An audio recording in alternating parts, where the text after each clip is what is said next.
but one thing in that book, and I wanted to get your take on it a little bit, is he talks about the dark side. And that's kind of like what you're talking about, is like people holding on to things. Yeah. He said that everybody has that. And even the athletes at the top of their game have something that is what you would consider their dark side, or maybe what the public doesn't know. It can either destroy you or make you stronger.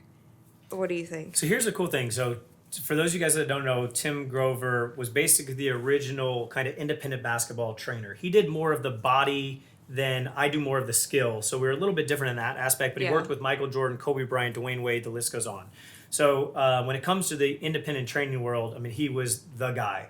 And now he does a ton of motivational speaking. We actually spoke together in Orlando last month. That's cool. And we spoke back to back, and it was funny because when it comes to our athletes, we have such a similar message as far as like you have to be so mentally sharp that nothing can rattle you. You know, you can bend but not break. I call it unbreakable faith, like where it's like nothing that can be thrown at you can stop you. You know, for him, he calls it a closer, you know, a cleaner, a closer and stuff like that, where you just have this different level of mentality. The one thing that we differ on is I believe that if you look at all the best athletes, the GOATs, they've all had almost big time life problems because they didn't know how to turn it on and off. So if you look at, you know, golf, for instance, we talked about that. Tiger Woods had huge life crisis. If you look at Michael Phelps, the best swimmer of all time, he's went through a ton of, you know, public, you know, issues. You look at Michael Jordan, he's had his own, you know, things that he's had to deal with. And so I look at it and I say, on one end, you know, if you have no off switch, it does help you be, you know, kind of relentless, for lack of better terms, in your field. But I also want to help my athletes win off the court as well as on the court. And so being able to win on the court does require that kind of ruthless, like just like all in mentality.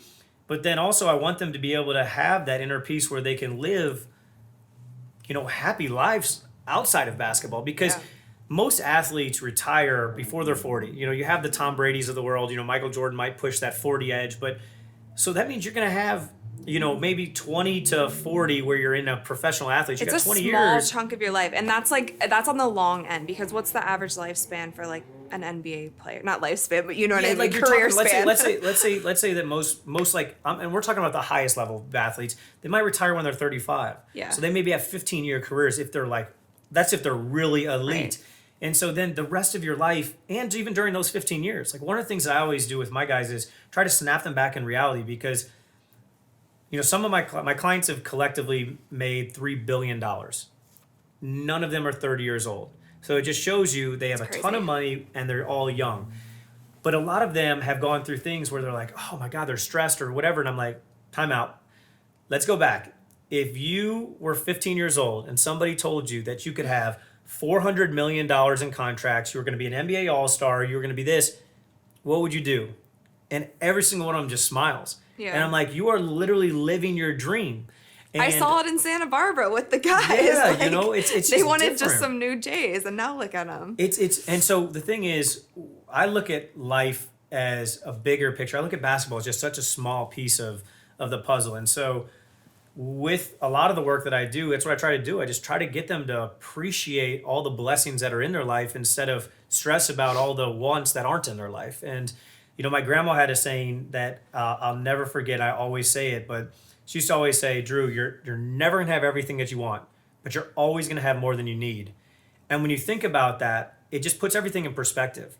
Because like we're in LA right now. Yeah. In LA, a water problem is that a water costs $15 at a club. Yeah. Whereas a water problem in Haiti, where my little sister's from, is that there's no clean water to drink. Those are the same, they're both water problems, but they're different water problems. And so I think that too many of us stress and struggle about things that really don't matter. Yeah. And so, that's kind of the second phase of my career that's going to be just helping people kind of achieve not only what they want as far as success, but like really defining success as just being able to live comfortably. we talk about Michael Jordan or even Kobe, like back in those days, you didn't have even the different pressures that the guys have now with sure. social media, where like they're accessible 24/7. And then even somebody who's not in sports, not in entertainment, but is constantly like scrolling and comparing and seeing other people's lives that are better, or seeing like, oh, they look happy.